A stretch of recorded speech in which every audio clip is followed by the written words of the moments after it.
You know, it's funny. Sometimes the most profound lessons about our busy modern lives, they don't come from a new book or a podcast. Sometimes they come from a place you'd least expect, like a poem about climbing a mountain that's almost 900 years old. Today, we're going to dive into a classical Korean poem that reveals a timeless truth about perspective, purpose, and the power of just being present. So let's start the climb.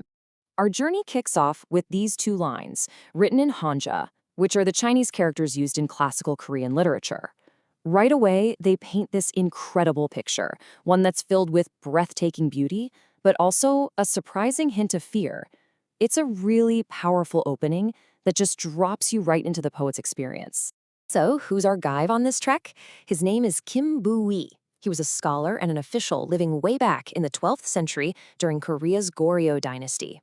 And he's not just climbing any old hill. He is on Jiri-san, or Mount Jiri, which is one of Korea's most famous and sacred mountains, a place known for being just absolutely awe-inspiring.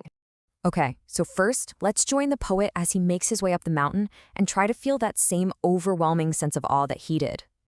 Here's the first line. In Korean, it's read, 역혐의 등대화 봉. Just listen to that for a second. There's a certain weight to those sounds, right? A feeling of real effort. But to truly get why, we've got to break down what each of those characters mean. So here's how he builds this incredible feeling. 역혐 means something like passing through perils or dangers. 의등 means to doubt if you're even climbing. And then the big one, 대화봉. This is a direct reference to Mount Hua, one of the most famous and sacred mountains in China. Now remember, he's on Mount Giri in Korea.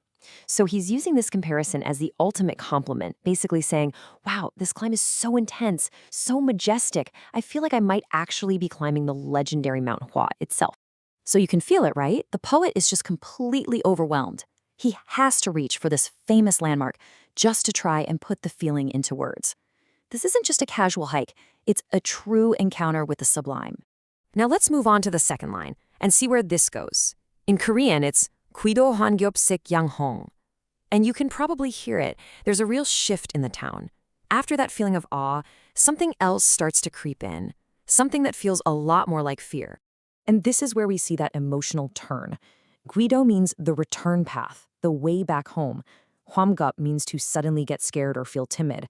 And what is it that's causing this fear? Sokyanghong, the deep red of the setting sun. I mean, think about that. A beautiful sunset, something we usually admire, is being described as downright frightening. So he's not just describing a pretty view here. He's expressing this profound feeling of being completely dwarfed by the raw power of nature. The incredible scale of the whole sky turning this fiery red makes him feel small, insignificant, and yeah, even a little scared. It's a moment of pure, unadulterated awe. So we have this deeply personal, almost spiritual experience with nature. But this is where the poem takes a very sharp turn, because it turns out this incredible journey wasn't for personal enlightenment or pleasure at all. This next line, read Uin wangsa yubangoe, introduces a huge conflict. All of a sudden, the world of deadlines and duties and responsibilities comes crashing right into this sublime, natural moment. Let's break this down. The line starts with yuin, which means because of. Because of what? Wangsa, the king's business. Our poet is here on official duty. He's on the clock. And for an official back then, this wasn't just a 9-to-5 job. It was an all-consuming responsibility. And yet, he is Yubang Wei, wandering in a place outside the secular world. And there it is, the core tension of the poem. His body is in this spiritual place, but his mind is chained to the office. This conflict leads to the poem's emotional climax, and it's a surprising and, honestly, a pretty puzzling feeling: shame. So why? I mean, he's standing in one of the most beautiful places on earth, and he's doing his job as a loyal official. What could possibly make him feel ashamed in this moment? Well, the answer is hidden in the very last line. This is it, Hanggu Dangyeon Yangchagong. This line is a direct confession, and it's aimed at a specific person from history, Yang Chagong. To really understand the whole poem, we have to know who this person was. To get why he feels this shame, you have to see this contrast. Yang Chagagong was another official who, years earlier, had hosted a famous Korean monk. Their journey to various temples was also technically official business, but its purpose was cultural and spiritual. Young Chagagong was completely present, totally engaged with the monk and the experience. And our poet, Kim Bu-sik, has this sudden realization.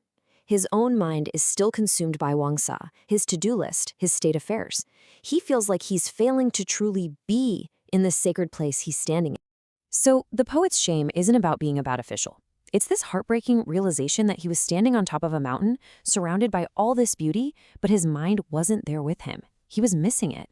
And wow, is that a modern feeling or what? It's the exact same pang of guilt we feel when we check work emails on vacation or think about a deadline during a family dinner. He's basically having a 12th century version of a work-life balance crisis. And this brings us to the poem's ultimate wisdom. The climb, the fear, the shame, it all leads to this powerful set of lessons that are just as relevant today as they were way back in the 12th century. The climb teaches us humility, that essential feeling of being small before the vastness of nature. It forces us to see the limits of our own worldly ambitions, that the king's business really isn't everything. But the most vital lesson of all is about the value of being truly present. Nature is always offering up its wisdom, but we can only receive it if we give it our full, undivided attention, which is something our 12th century poet, and let's be honest, so many of us, really struggle with. Ultimately, the climb up Mount Jiri wasn't just a physical journey.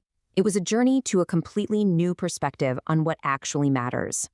And that leaves us with a final thought to chew on. We all have our own king's business, right? The duties and distractions that take up all our mental space. But where, in our own lives, might we be physically present but mentally absent? Where could a simple shift in perspective, a conscious decision to be fully present, reveal a deeper and much more meaningful truth?